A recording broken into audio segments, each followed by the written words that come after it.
In October 2005, Sony released one of the most ambitious games ever created for the PlayStation 2. Its name, SOCOM 3 U.S. Navy SEALs.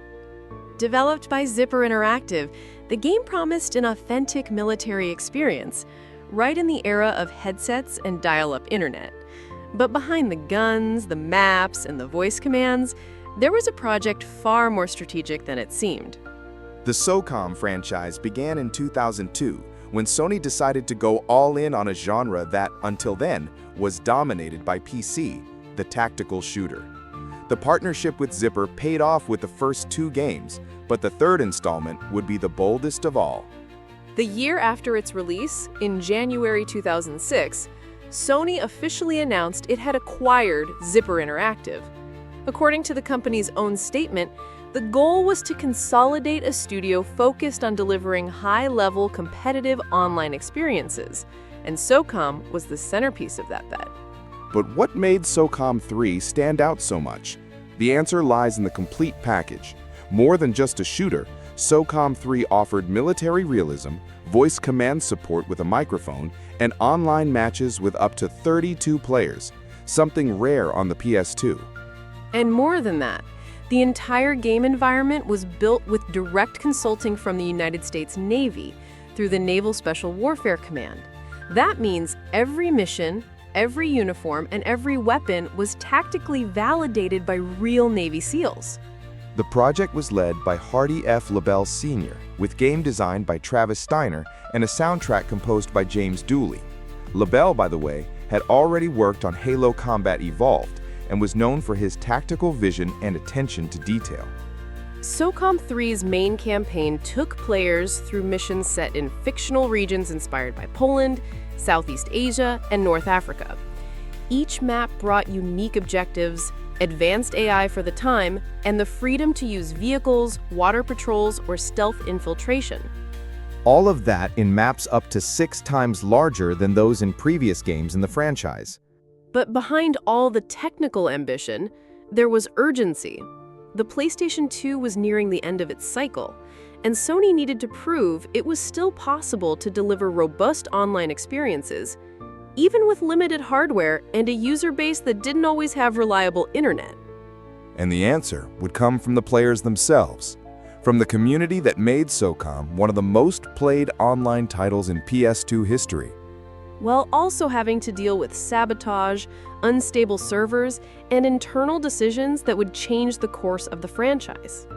But that part, we'll leave for the next segment.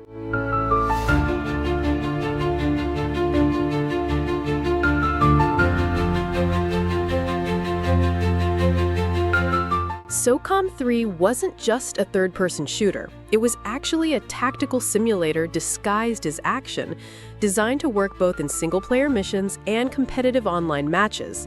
And everything started at the mission briefing.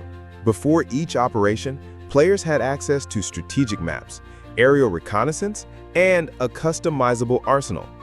You could fine-tune every detail of your loadout, from ammo type to attachments like silencers, scopes, and grenade launchers. SOCOM 3 featured over 30 real licensed weapons, including the M4A1, AK-47, MP5, M14, FNP90, and sniper rifles like the M40A1, each with distinct handling, realistic recoil, and unique sound design. But what truly set the game apart was the squad command system. With just a few buttons, you could order your team to flank enemies, lay down suppressing fire, plant explosives, or take alternate routes. These commands could be issued manually or by voice using the original PS2 headset. That's right, you could literally speak to the game, which was incredibly ahead of its time. And the game would respond. Despite the limitations of early voice recognition, SOCOM 3 could understand phrases like "Bravo, flank left," or "hold position," adjusting the squad's behavior in real time. The game also included realistic mechanics like audio suppression, noise detection, and line of sight. Enemies would react to rushed footsteps, radio interference, or stray gunfire, demanding more caution than aggression. And there was more. SOCOM 3 introduced drivable vehicles like armed jeeps, boats, and tactical trucks. expanding mobility in large-scale missions, something entirely new for the franchise. Multiplayer was where the game really peaked. Up to 32 players online, with support for dedicated servers, modes like base capture, demolition, hostage rescue, and ranked matches with official stats. And every multiplayer map was based on real-world locations, featuring dense vegetation, strategic buildings, navigable rivers, and uneven terrain. Nothing felt generic.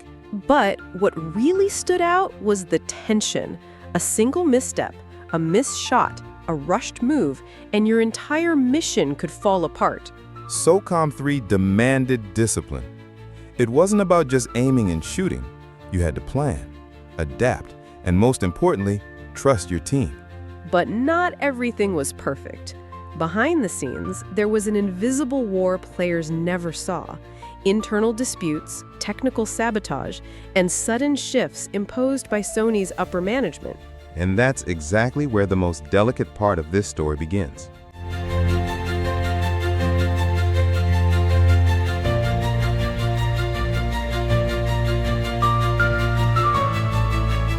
Behind the scenes, the making of SOCOM 3 was marked by growing pressure. Sony saw the franchise as a strategic pillar for the PlayStation 2, which added weight on the shoulders of the developer, Zipper Interactive. The Zipper team was small but deeply committed.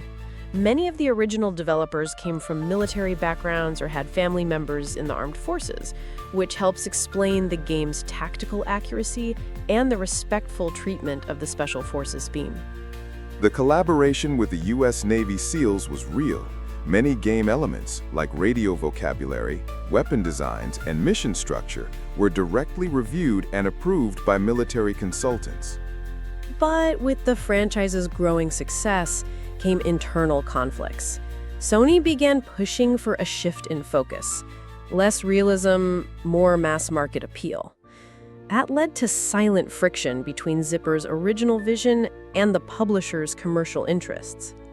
SOCOM 3 still preserved part of the original essence, but internal cuts were already taking their toll. Some planned maps were scrapped, tactical game modes were toned down, and even the voice command system was partially removed in certain localized versions.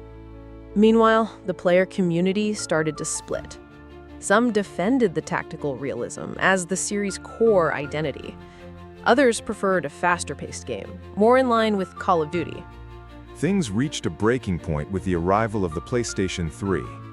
Sony placed a big bet on SOCOM Confrontation, but handed the development over to a new studio, Slant 6 Games.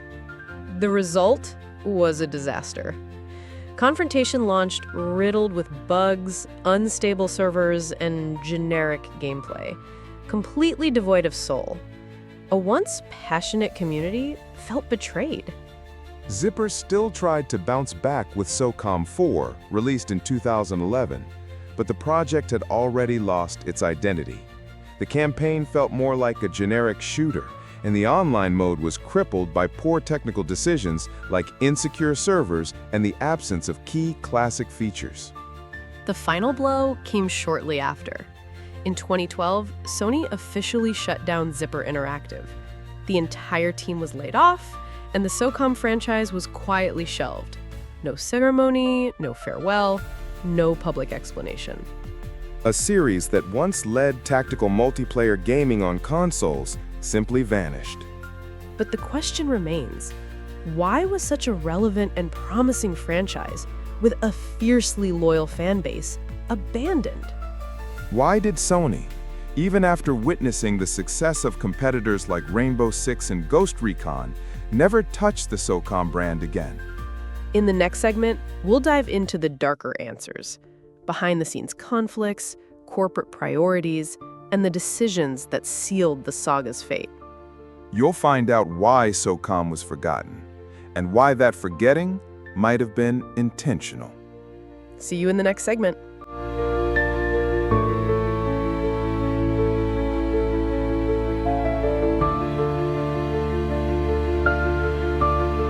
After diving into SOCOM 3's gameplay and storyline, we've now reached a key moment.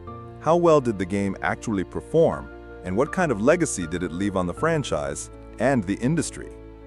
Let's start with the numbers. While SOCOM 3's exact sales aren't widely disclosed, the SOCOM U.S. Navy SEALs franchise had sold around 3.5 million copies worldwide by the mid-2000s, making it one of Sony's most successful titles during that generation. The original SOCOM alone sold 2.65 million units in the US, helping define the PlayStation 2 era. SOCOM 3 carried that legacy forward, though with slightly lower numbers. Today, physical copies on eBay go for $4 to $12, showing there's still demand from collectors. It's worth noting that SOCOM 3 was a strategic project for Sony, developed by Zipper Interactive, and supported by strong online tactical gameplay. But on August 31, 2012, all online servers were shut down, effectively ending the franchise's main attraction, its competitive multiplayer mode. This decision marked the end of an era. The legacy, however, lives on in community discussions. Check out what one fan commented. "If they remastered this series, I would definitely buy a PlayStation just to play it." For Sony, SOCOM wasn't just a military-themed experiment. It also played a role in boosting PS2 sales, helping the platform reach over 160 million units worldwide. But over time, the franchise lost momentum. Titles like SOCOM Confrontation and the Fireteam Bravo spin-offs got mixed reviews and modest sales. In contrast, the original entries earned cult status among nostalgic players.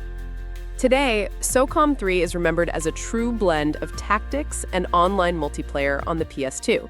It still shows up on lists of games that deserve a remaster and maintains a loyal fan base even after 19 years.